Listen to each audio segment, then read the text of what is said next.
Okay, today we're finally going to talk about the elephant in the room. The elephant in the room being this fairly modern Porsche Cayman that's been in the background of a few of our videos. Now, you might be wondering, I thought those guys were Grassroots. How come they have a new Porsche in the back of the shop? Well, there's a story there, and we're going to get into it today. Before we go any further though, I want to take just a minute to thank today's sponsor of our video, CRC Industries. So throughout this project, you're going to see us using all manner of automotive chemicals, and we always get them from CRC Industries. Not just because they're the best, but because they support us and other channels like us to help keep this content coming. So my story with this car starts almost a year ago when a friend of a friend called me and said, hey, I've got this Porsche. The dealer just quoted me $15,000 to fix it. I'm in a jam. Do you want to buy it? So that sounds like perfect GRM fodder, so I offered to buy it for 14 grand. The seller said, absolutely not, that's insane. A couple weeks later, he called me back and said, for 15 grand, the car is yours. Suddenly, I found myself being that dog that caught the car, except there were some issues. This car was in Seattle, which is 3,500 miles away from our Florida base, and the issues. The dealer wanted $15,000 because it does not have fifth and sixth gear. It drives perfectly fine in first through fourth, and it is a 6-speed manual car. But then you try to engage fifth or sixth, and absolutely nothing. It's like just stirring an empty pot. Long story short, we did eventually get the car home. We flew out and drove it home in fourth gear, actually, spinning at 4,000 RPM the whole way. And now we're back in Florida. It is time to finally fix it. So we're gonna figure out if we can fix this car for less than $15,000. We're gonna figure out what the problem actually is. And then once we do get it back in running in all 6 gears, we're gonna turn it into a street and track car and have some fun with it. Okay, so that's the story. It's time to dig into this thing. So we're gonna throw it up in the lift and tear the transmission out. Okay, so before I put the most valuable car I've ever owned under the knife, I want to talk a little bit about the pitfalls and challenges we might face. So the Porsche dealer wanted $15,000 because per Porsche, a 981 Cayman like this does not have any serviceable parts in the transmission.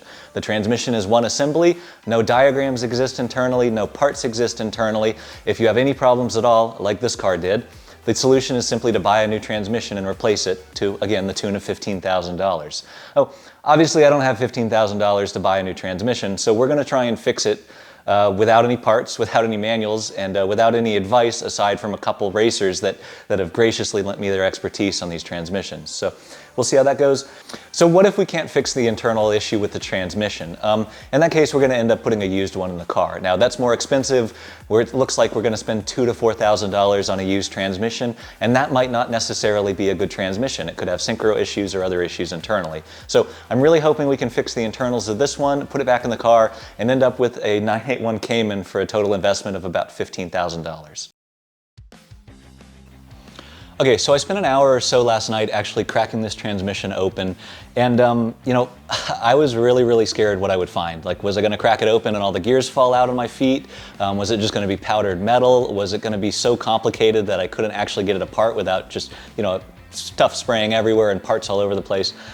As it turns out, none of that happened. It was pretty darn easy to get open, just a couple bolts and the back cover kind of slid right off.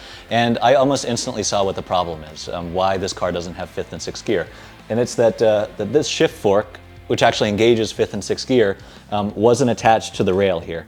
So the way a transmission works is basically when you move the shift linkage, these rods move, which moves these forks, which actually engages gears against each other.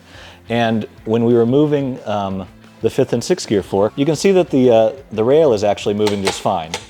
And that should have been moving this fork, but basically what was happening is this fork wasn't connected to this rail. So instead, this was happening inside the transmission. So why wasn't this fork connected? As it turns out, it's kind of what we thought when I bought the car. What a couple experts told me might be happening. This little retaining pin actually sticks right in here and goes through the fork and holds it onto the rail. And it was sitting in the bottom of the transmission stuck to the magnet. So this car didn't actually need thousands and thousands of dollars in dealer repairs. It didn't need a brand new transmission from Porsche. It actually just needed a brand new retaining pin.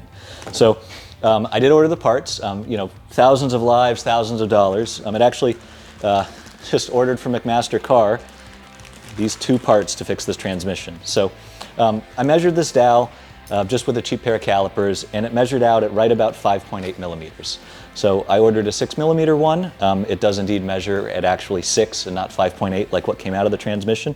So I'm going to tap this into the fork, and then I've also ordered Loctite 603, which is bearing retaining compound for press fit pins like this. So between this Loctite and this properly sized pin, in theory, I'll tap it in. The transmission should be good to go forever and be just as strong as factory, if not even stronger. So what about the other pins in the transmission? Because there's a couple other forks in here and they're all held in by the same pin. I'm gonna shake everything and kind of make sure I can't easily wiggle them out, and then I'm gonna just peen the edges of the fork over a little bit with a punch and just make sure kind of to deform this to keep those pins in place. Oh, in theory, this is the total fix cost about $44, including shipping and buying the kind of bigger bottle of Loctite for next time I have to do this on another car. Oh, I'm completely thrilled. Maybe an hour start to finish if you weren't trying to film and if you weren't being exceedingly careful, you could crack this transmission open, put a new pin in it, and get it ready to go back in the car. So I'm going to do just that, and then we'll put it in the car and go for a drive. Support brands who support Grassroots Motorsports. Get your chemical solutions from CRC Industries. To learn more, visit crcindustries.com.